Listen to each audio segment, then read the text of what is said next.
গণনা শেষ হতেই আকাশে উঠে যায় রকেট, কিন্তু মিনিট কয়েকের মধ্যেই বদলে যায় দৃশ্যপট। মহাকাশ অভিযানে আরও একবার বড় ধরনের বিপর্যয়ের মুখে পড়ল ভারতের মহাকাশ গবেষণা সংস্থা ইসরো। উৎক্ষেপণের কিছু সময় পরই যান্ত্রিক ত্রুটির কবলে পড়ে ইসরোর তৈরি PSLV-C62 রকেট।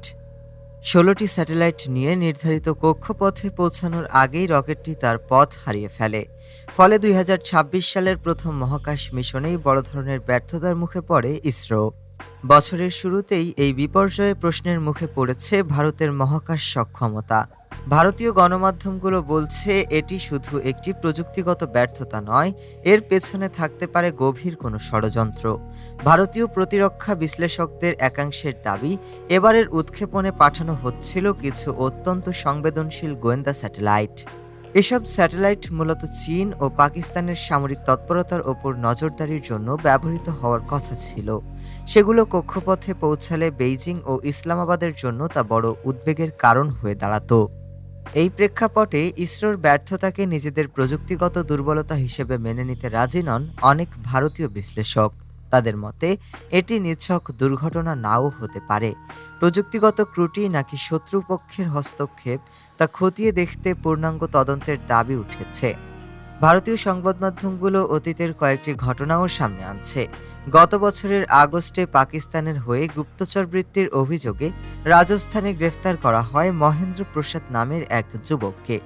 তিনি প্রতিরক্ষা গবেষণা ও উন্নয়ন সংস্থার একটি গেস্ট হাউসের ম্যানেজার ছিলেন।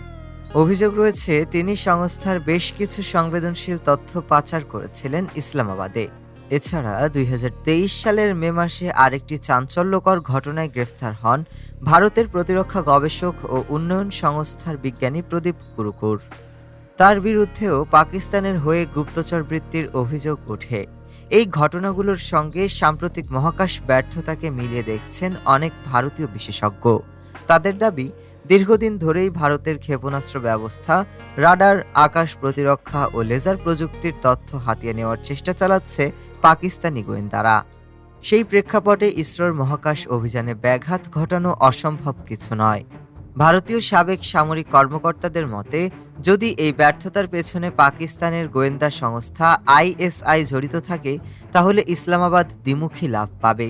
প্রথমত, ভারতের অত্যাধুনিক সামরিক কৃত্রিম উপগ্রহের নজরদারি এড়ানো সম্ভব হবে। দ্বিতীয়ত, আন্তর্জাতিক অঙ্গনে ভারতের ভাবমূর্তি ক্ষতিগ্রস্ত হবে, যার ফলে ভবিষ্যতে ইউরোপ সহ বিভিন্ন দেশ থেকে স্যাটেলাইট উৎক্ষেপণের অর্ডার কমে যেতে পারে। এমনকি কেউ কেউ বলছেন, ইসরোকে আর্থিকভাবে ক্ষতিগ্রস্ত করাই হতে পারে তাদের সম্ভাব্য নাশকতার অন্যতম লক্ষ্য। তবে এসব অভিযোগ সরাসরি নাকচ করেছে ইসরো।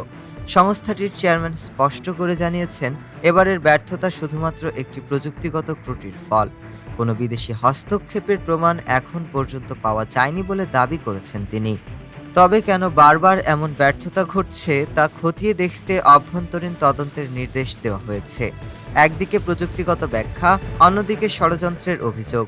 এই দুইয়ের মাঝখানে দাঁড়িয়ে ইসরোর এই ব্যর্থতা এখন শুধু একটি রকেট উৎক্ষেপণের গল্প নয়, এটি ভারতের মহাকাশ নিরাপত্তা ও প্রতিরক্ষা সক্ষমতা এবং আঞ্চলিক ভূরাজনীতির সঙ্গেও জড়িয়ে পড়েছে।